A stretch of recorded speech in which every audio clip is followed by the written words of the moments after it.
مفتی صاحب آپ پر ایک کیس ہوا تھا، وہ کیا تھا؟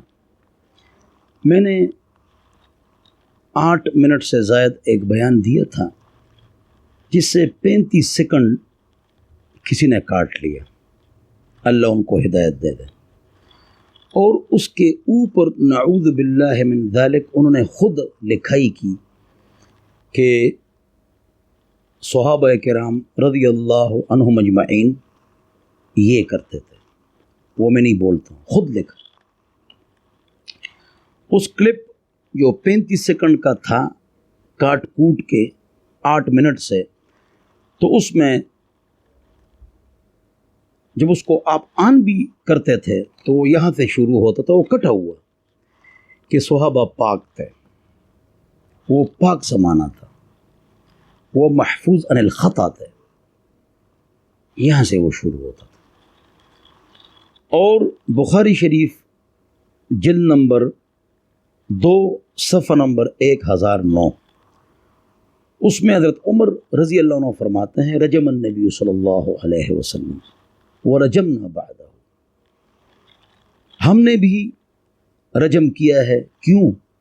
اس لیے کہ حضور اکرم صلی اللہ علیہ وسلم نے بھی رجم کیا ہے، حضور نے بھی رجم کیا، ہم نے بھی کیا، بلکہ حضرت نے فرمایا بخاری شریف میں کہ میرا دل چاہتا ہے اس کو سورہ نور میں ڈال دوں، لکھ لوں، لیکن لوگ بعد میں کہیں گے کہ عمر نے تحریف کر دی۔ تو یہ جو عبارت ہے یہ میں نے اردو میں پڑھ لی،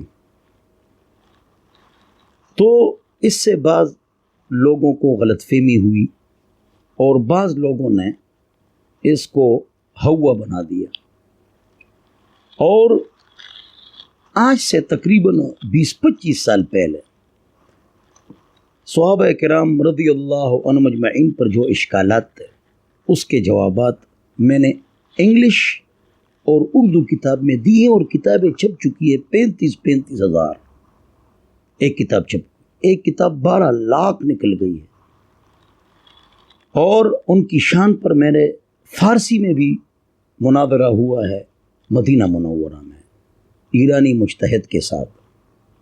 اور اس کے علاوہ جدید جو فتنہ ہے کسی نے اس کا جواب نہیں دیا باقاعدہ پورا، کہ دن رات امیر معاویہ رضی اللہ عنہ کے خلاف انہوں نے بہت زیادہ ویڈیوز اور پیپرز تیار کر کے خوب تقسیم کیے، ایک ایک لفظ کا میں نے جواب دیا، کتاب چھپوائی اپنے متخصص شاگرد مفتی وقاص رفیع سے، یہ روایت آپ نے موضوع نقل کی ہے، یہ آپ نے جھوٹ بولا ہے، یہ ضعیف ہے، یہ تاریخی بات ہے، اور وہ کتاب چھپ گئی، ان لوگوں تک پہنچ گئی، انہوں نے کتاب دیکھ لی اور وہ خاموش ہو گئے۔ تو جو فتنہ باز لوگ ہیں، بعض چھوٹوں کے پاس اس کا جواب نہیں دیتا، یعنی ان کے پاس اس کا جواب نہیں ہے،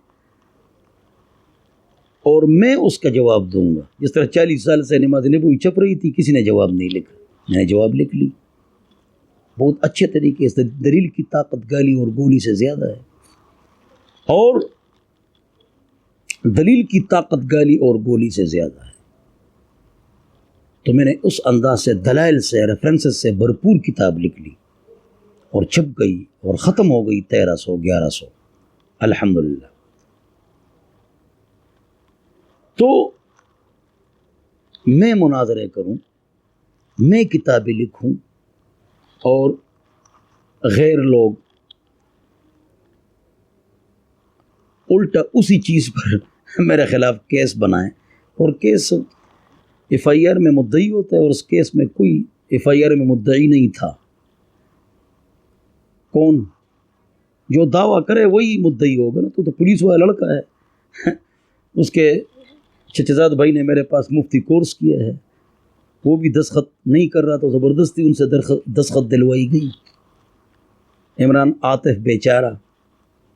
تو بہرحال تو یہ ایک عالم دین ہوتا ہے، دین کا کام کرتا ہے، بعض ایسے ہوتے ہیں دین کا کام یا کرتے نہیں ہیں اور شیطان ان پر حاوی ہوتا ہے، یا کام کرتے ہیں لیکن شیطان ان کے اوپر سوار ہوتا ہے، کہ جو معاصر ہوتے ہیں تو ان کے خلاف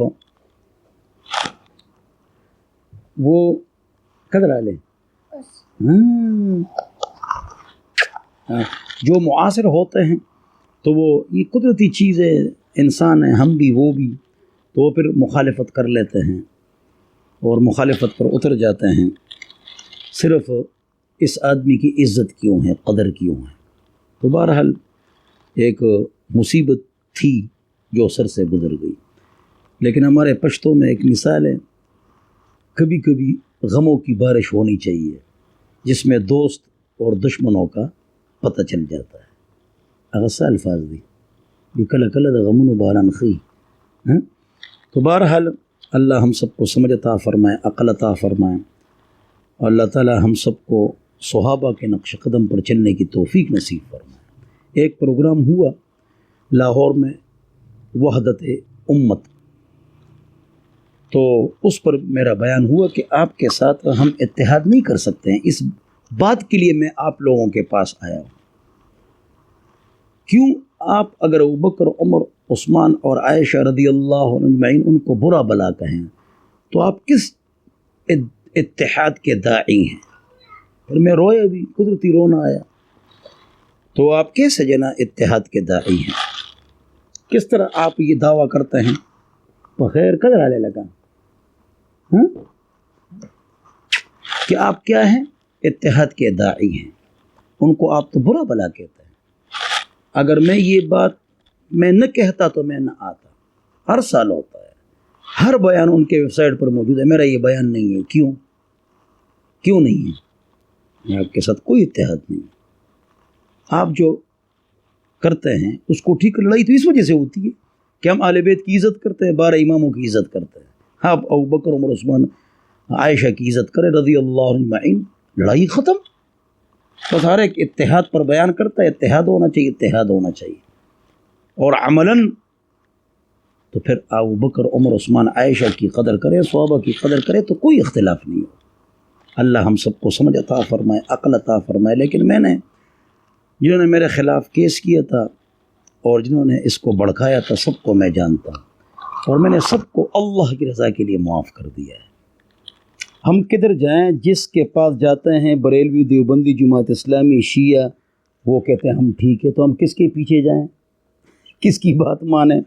دیکھو، جو قرآن کو مانے کہ حق ہے، اس میں تحریف نہیں ہوئی، حدیث کو مانے کہ یہ حق ہے، حدیث ٹیسٹ پیپر ہے، قرآن ٹیکسٹ ہے، حدیث اس کی تشریح ہے، اس کو مانے، قرآن کو حق مانے، حدیث کو حق مانے، اور ختم نبوت کو مانے، اس کی غلط تشریح نہ کرے، اور سب مانتے لہذا سارے مسلمان ہیں، چاہے اوپر ہاتھ باندھے یا نیچے، سارے مسلمان ہیں ہمارے بھائی۔ شرک سے بچنا ہے تاکہ نبی علیہ السلام کی شفاعت ملے۔ ان لکل نبی دعوتا مستجابتا فتعجل کل نبی دعوتہ، تفصیلی حدیث بار بار سنا چکا ہوں۔ شرک ہوگا، نبی علیہ السلام کی شفاعت نہیں ملے گی، لہذا شرک سے بچنا ہے۔ باقی اختلاف یا پیٹ کا ہے، یہ فلانی چیزیں پیٹ کی اسلام میں ہے یا نہیں ہے، یہ اختلاف برا ہے، لیکن یہ کفر و شرک کا اختلاف نہیں ہے۔ اختلاف یا فروعی ہے، یعنی مسائل کا، اوپر ہاتھ باندھو یا نیچے، اتنا برا نہیں ہے۔ یہ انتظامی ہے، جماعت اسلامی والے کہتے ہیں اس طرح کام کرنا چاہیے، ڈاکٹر سلامت صاحب والے فرماتے ہیں اس طرح کام کرنا چاہیے، الہدا والے بزرگ فرماتے ہیں اس طرح کرنا چاہیے، اہل حدیث حضرات فرماتے ہیں اس طرح کام کرنا چاہیے۔ تو اس وجہ سے کوئی انتظامی اختلاف برا نہیں ہے، نہ پیٹ کا اختلاف، نہ فروعی اختلاف مسائل کا۔ اختلاف عقیدے کا برا ہے، جس میں شرک نہ ہو، عقیدے میں شرک نہیں ہونا چاہیے، جس میں شرک نہ ہو وہ ہمارا دوست ہے۔ جتنے مکاتب فکر اسکول آپ تھاٹس ہیں، سب مسلمان ہیں۔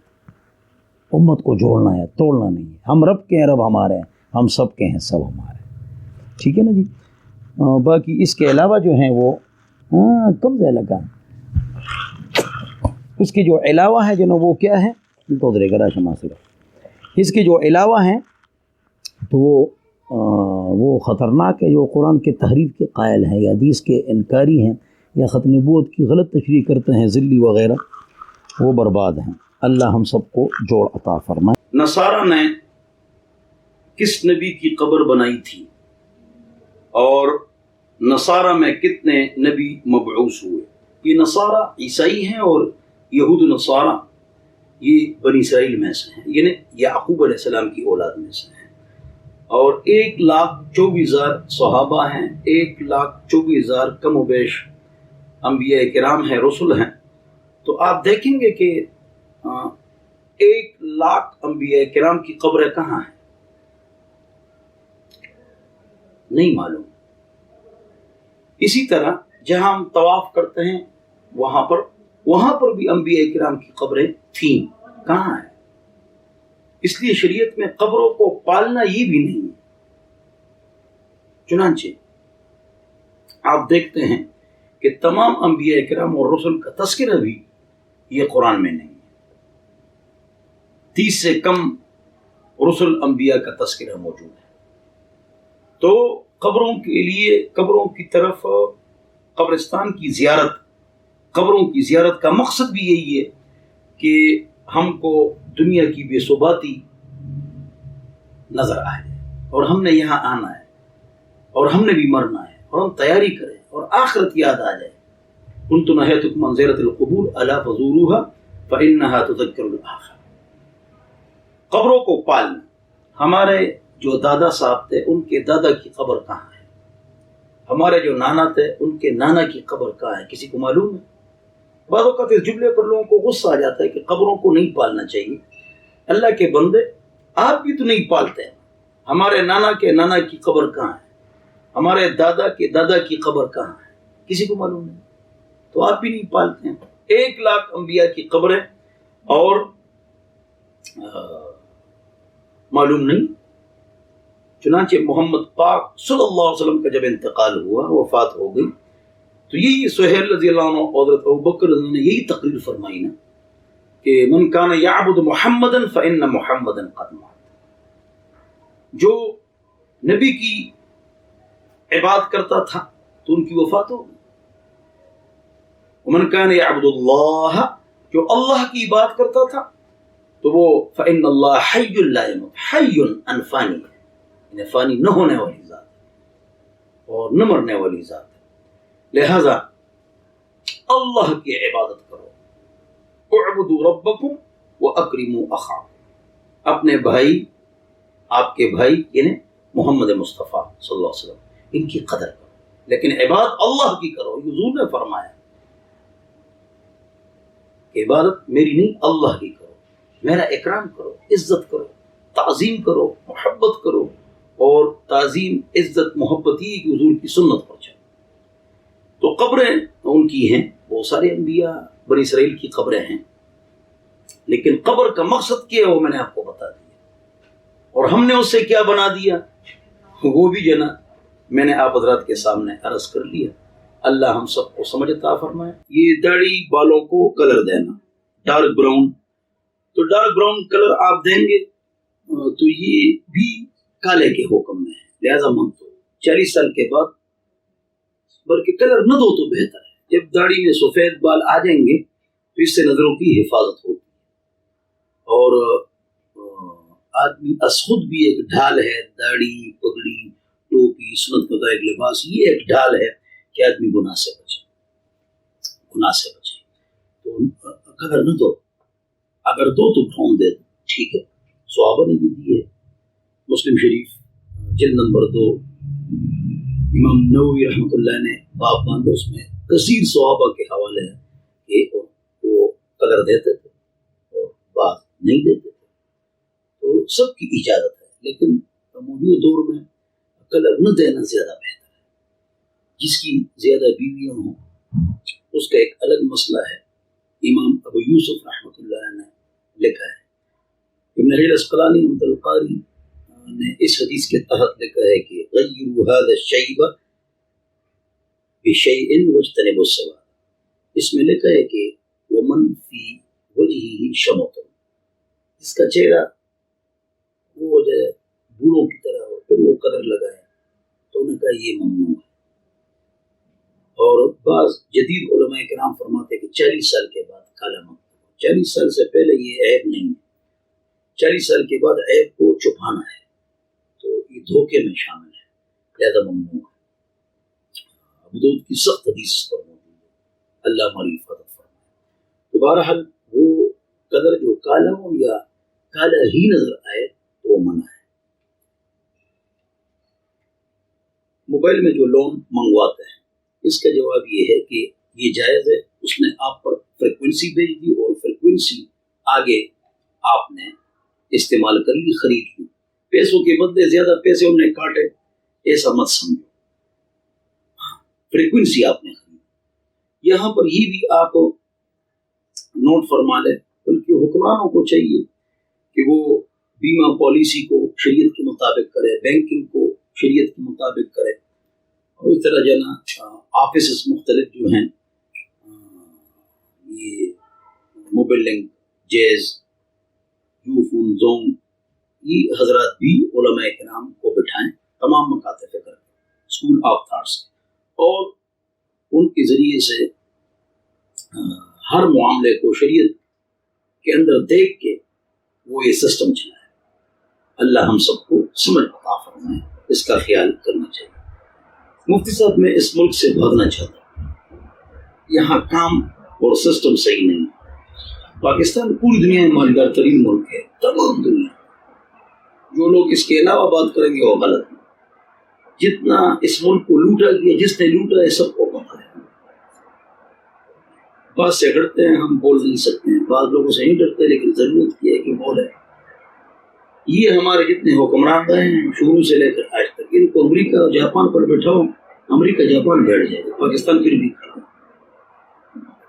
اگر آپ اخلاص کے ساتھ کام کریں تو لوگوں نے چپس, سموسے, پکوڑوں میں حج بھی کیے اور گھر بھی بنا لیے. سیول فوڈ کو دیکھو, ایک دو دیکھ سے کہاں تک پہنچ گیا. جو محنت کرتا ہے, اخلاق کی ٹکٹس, تو پھر اللہ تعالیٰ ان کے کام میں برکت عطا فرماتا ہے. پورے ممالک میں ملازمت کے لیے جانا تو جائز ہے, لیکن ہم یہاں بھی جو محنت نہیں کرتے ہیں, منفی ذہن رکھتے ہیں, اپنے پاکستان میں رہتے ہوئے منفی ذہن رکھ کر اس پر دن رات تنقید کرتے ہیں, اچھی بات نہیں. یہ ہمارا ملک ہے, جس پلیٹ میں آپ کھاتے ہیں اس میں تھوکنا نہیں چاہیے, تو اس طرح نہیں کرنا چاہیے. اللہ آپ کو یہاں اچھی ملازمت دے دے, اور اگر باہر ملک میں آپ کی ملازمت اچھی ہو, اللہ آپ کو وہاں اچھی ملازمت دے دے, کوئی گناہ کی بات نہیں. رب انی لما انزلت الی من خیر فقیر, ہر نماز کے بعد 7 مرتبہ پڑھیں. سورہ قصص آیت نمبر 24 پارہ 20. تو انشاءاللہ اللہ تعالیٰ آپ کو اچھا رشتہ بھی دے گا اور اچھی ملازمت بھی دے گا. یہ بہت مجرب وظیفہ ہے. اللہ ہم سب کو سمجھتا ہے.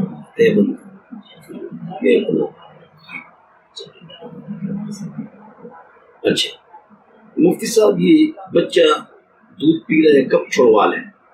2.5 سال نہیں, 2 سال کے بعد دودھ چھڑوا لیں. وحمله وفصاله 30 شهرا, یہاں 2.5 سال کا ذکر ہے. والوالدات يرضعن اولادهن حولين كاملين, 2 سال کا ذکر ہے. 2 سال پر فتویٰ, اسی پر آپ عمل کریں اور فوراً دودھ چھڑوا لیں. فجر کی نماز نہیں پڑھی, ظہر کا وقت ہے, زوال سے پہلے فرض بھی پڑھو, ظہر کا سنت بھی ساتھ پڑھو, فجر کے زوال کے بعد صرف فرض پڑھو. اور ظہر کا وقت آ گیا تو اس سے فجر آپ سے قضا ہو چکی ہے, تو کوئی نماز اگر آپ آگے پیچھے نہیں ہوئی ہے تو پہلے آپ فجر پڑھ لیں, پھر ظہر پڑھ لیں. اور اگر آپ پہلے آپ سے نمازیں آگے پیچھے ہو چکی ہے, لوگوں سے آگے پیچھے ہو چکی ہوتی ہیں, نیک لوگوں سے بھی, تو صاحب ترتیب نہیں ہے, لہذا وہ بعد میں بھی فجر کی نماز پڑھ سکتا ہے. مال میں بے برکتی ہے, یہاں پاکستان میں مہنگائی ہے, یا یہ عذاب ہے یا امتحان ہے. دیکھو حلال کماؤ, زیادہ باتیں مت کرو, اخلاق سے پیش کرو, محنت کرو. لوگوں نے چپس اور لوبیا, چھولے حج بھی کیا اور گھر بھی بنا دیا. سیول فوڈ نے ایک دن سے کہاں تک بات پہنچائی. محنت کرتے ہیں ماشاءاللہ, پابندی سے کرتے ہیں, شرماتے نہیں ہیں. زکوٰۃ صدقات دیا کرو, انشاءاللہ اللہ تعالیٰ آپ کے مال میں برکت دے گا انشاءاللہ. یہ ایک سوال ہے کہ حضور اکرم صلی اللہ علیہ وسلم نبوت سے پہلے کس دین پر تھے؟ دین ابراہیمی پر تھے, اور ان کی تمام قوم کا یہی دعویٰ تھا, اور کچھ لوگوں کا دعویٰ صحیح تھا, وہ شرک سے پاک تھا, لہذا وہ دین ابراہیمی پر تھے. باقی تفصیلات کا علم جو ہے نا, وہ وما كنت تدری ما الکتاب ولا الایمان, یہی ہے نا. تو تفصیلات کا ان کو پتہ بعد میں لگا، تفصیلات کا، باقی مین جو توحید ہے تو اس کا جو ہے نا وہ پتہ شروع ہی سے تھا، اور بہت سارے افراد کو.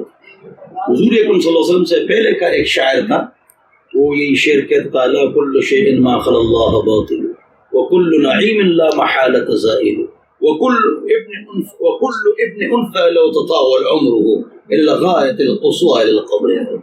توحید. ابو طالب نے جنازہ پڑھا، نکاح پڑھا ہے حضور اکرم صلی اللہ علیہ وسلم کا خدیجہ کے ساتھ.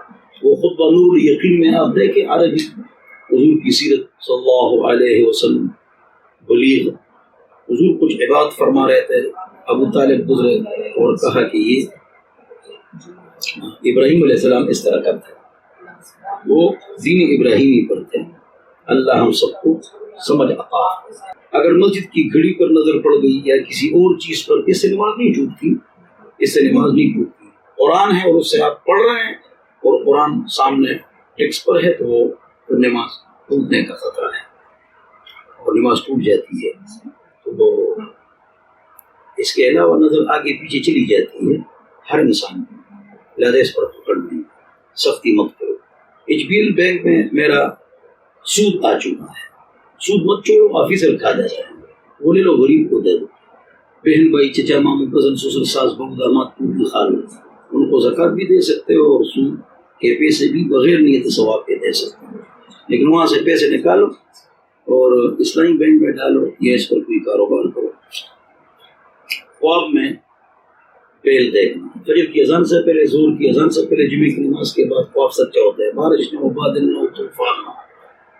تو یہ بیل دیکھنا، دانت، تو دانت منہ میں ہو، ہاتھ میں یا جھولی میں تو مال میں برکت ہے. زمین پر چلا جائے تو یہ خطرناک ہے، کسی کی فوت کی ہے.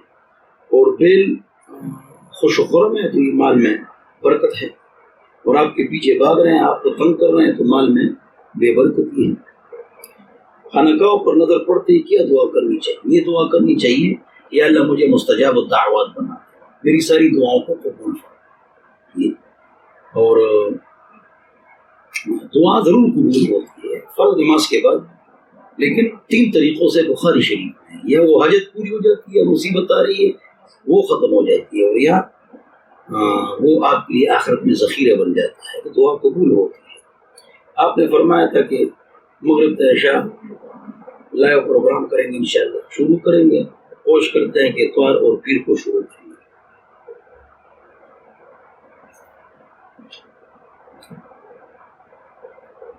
کہ بلی آوازیں دیتی ہے، یہ بلی بعض اوقات رونے کی آواز دیتی ہے. جب ان کو اولاد کی چاہت ہوتی ہے تب اس کی آواز نکلتی ہے. اس سے کوئی مصیبت، پریشانی یا کوئی غم رات جانور کی آواز سے کچھ بھی نہیں ہوتا، اس سے کچھ ہوتا نہیں ہے. اور اس کے بالوں سے مرغی، یہ غلط مشورے، اس سے مرغی نہیں ہوتی. اور بلی پالنا مستحب ہے، اور کتوں کو پالنا شوقی ہے، یہ حرام ہے. شکاری کتا جائز ہے، حفاظتی کتا جائز ہے، اور فصل کی حفاظت کا کتا جائز ہے، اور جانوروں کی حفاظت کا کتا جائز ہے. اس کے علاوہ نہیں. اس کو یاد رکھیں. اللہ ہم سب کو سمجھ آتا ہے. مفتی صاحب بخاری شریف صفحہ نمبر 735 حدیث سے لے کر 740 تک رفع یدین کی احادیث ہے. آپ لوگ اس پر عمل کیوں نہیں کرتے؟ رفع یدین ہے، اس طرف بھی بزرگ ہیں جو رفع یدین کرتے ہیں، ان سے لڑو مت. اور جو ترک رفع یدین کے قائل ہیں ان کے پاس بھی دلائل ہیں، لہذا ان سے بھی مت کرو، وہی جھگڑے مت کرو. اکثر صحابہ رفع یدین نہیں کرتے. وبه يقول غير واحد من اهل العلم اصحاب النبي صلی اللہ علیہ وسلم. اکثر صحابہ رفع یدین نہیں کرتے، اور بعض صحابہ رفع یدین کرتے تھے. وبه يقول بعض اهل العلم اصحاب النبي صلی اللہ علیہ وسلم. بعض صحابہ رفع یدین کرتے. تو آج بھی اکثر دنیا رفع یدین نہیں کرتی، بعض کرتے ہیں. اور مالک ابو حنیفہ وہ رفع یدین کے قائل نہیں ہے. سن 92 اور 80 ہجری کے آدمی ہیں. امام بخاری 256 سال کے بعد تشریف لائے. ہمارے بزرگ 204 سال بعد امام احمد 150 کے بعد امام شافعی، وہ حضرت فرماتے رفع یدین ہیں. تو یہ جو آپ نے کہا کہ احادیث صرف 2 حدیث بخاری ہیں، ایک ابن عمر کی حدیث ہے، اس کے نیچے لکھا ہوا ہے کہ ابن عمر کا ذاتی عمل ہے، اور ابو داؤد میں ہے وہ صحیح وانه ليس بمرفوع ہے۔ صحیح بات یہ ہے کہ دو روایتیں مروی ہے، ایک مرفوع ایک موقوف، یعنی ایک حضور کا عمل ہے، دوسرا یہ ابن عمر کا عمل ہے۔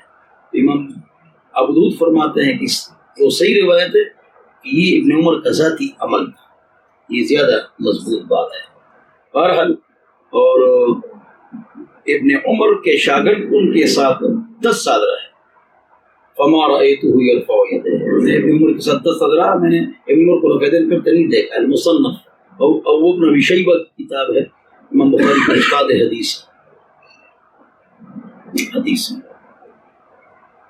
حدیث تو یہ ابن عمر کی حدیث ہے۔ اور جو دوسری بات ادھر ہی ہے، مالک ابن حویرث کی ہے، 20 دن حضور کے پاس رہے ہیں، 2 بھائی آئے تھے حضور کے پاس، مسافر تھے، یہاں کے نہیں تھے، مدینہ کے، 20 دن، اور پھر چلے گئے اور پھر نہیں آئے۔ ان کی روایت میں ہے کہ حضور نے سجدے کو رفع دین کیے، تو کرو، صحیح متواتر صحیح روایت ہے تو کرو۔ ایک باری آئے ہیں، جواب یہ شروع زمانے میں، تو یہ روایت شروع زمانے کی ہے۔ 5 ایسی روایت ہے کہ حضور نے 4 رکعتوں میں 10 جگہ پر رفع دین کیا۔ 5 ایسی روایت ہے جس میں آخری عمر کا ہونا ضروری ہے، تو 5 لاکھ روپے نہیں، رفع دین ہوا ہے یہ بھی مانتے ہیں، ہاں، کم و بیش 28 جگہ پر 4 رکعتوں میں، پھر کم ہوتے ہوتے اہل حدیث 10 مقامات پر کرتے ہیں، صرف پہلی رفع دین کرتے ہیں، تو بہت سارے رفع دین منسوخ ہے، یا تحقیقی نسخ کا لفظ ہے، یا اجتہادی، علماء اس بات کو جانتے ہیں، رفع دین کو تو ہم مانتے ہیں، صحیح روایت میں ہے، لیکن آخر عمر تک لم یثبت، یہ ثابت ہے ہمارا ایمان۔ بہرحال یہ لڑائی والی بات نہیں۔ مسواک پر کتنا ثواب ہے اگر نماز پڑھو، تو رفع دین پر کتنا ثواب ہے اگر رفع دین کے ساتھ نماز پڑھو تو کتنا ثواب ہے۔ مسواک پہ اتنا زور نہیں دیتے ہیں اور رفع دین پر دیتے ہیں، رفع دین پر کتنا ثواب ہے، کوئی رفع دین کرے گا تو کتنا ثواب ہے، مخصوص وہ بتاؤ، مسواک کا تو ہے، اتنا لڑتے ہو، اس کی مخصوص ثواب کا ذکر ہی نہیں، ورنہ دے دو، کوئی حدیث نکال، لڑو مت بھائی، حدیث بھی ٹھیک ہے، ہم بھی ٹھیک ہے۔